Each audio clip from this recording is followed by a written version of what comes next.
Well, with Saints Row, we really wanted to focus on three main features that really differentiate it from other open world games. The first one is customization. We really want you to be able to build your game from the ground up, starting with your character. You start with a racial preset and move on to any facial features you want. The other customization features include full car customization.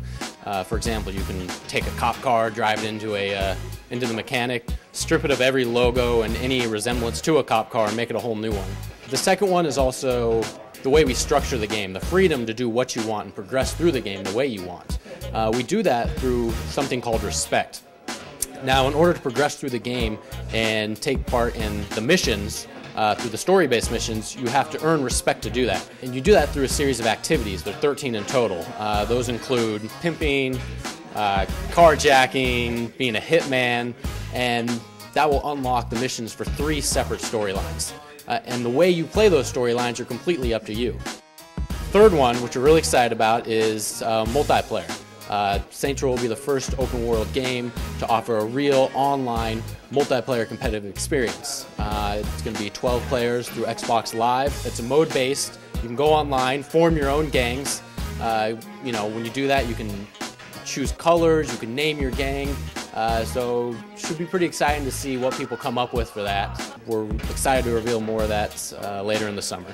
Well, the overarching story in the game is you've now joined one of the gangs called the Third Street Saints. You're this gang that's pretty much on the brink of extinction. The 3 other gangs, which are the Los Carnales, the Vice Kings, and the West Side Rollers, they're taking over the town. They've now entered your territory and you're almost done. So you're now being recruited into this gang and you have to push back. And so the overall story is taking over the city, one territory at a time.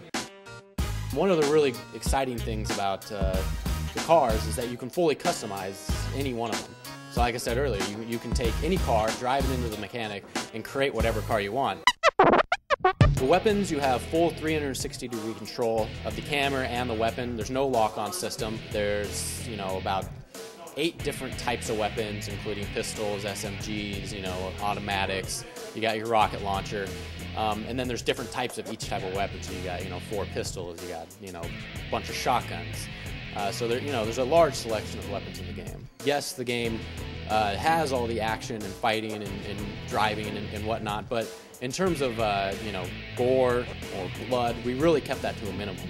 So money can be used for cars. You can buy more weapons, customizing your character with clothing. You can buy tattoos, jewelry, all sorts of options like that.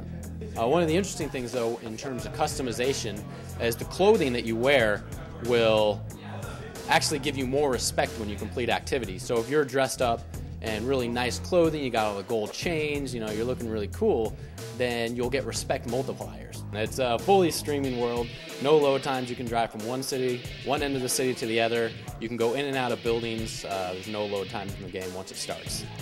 We're the first game of this nature, a really, truly open world game in an urban setting that is going to be hitting the next-gen consoles. All I can say to everyone is just go out and buy it, and you're going to have a lot of fun.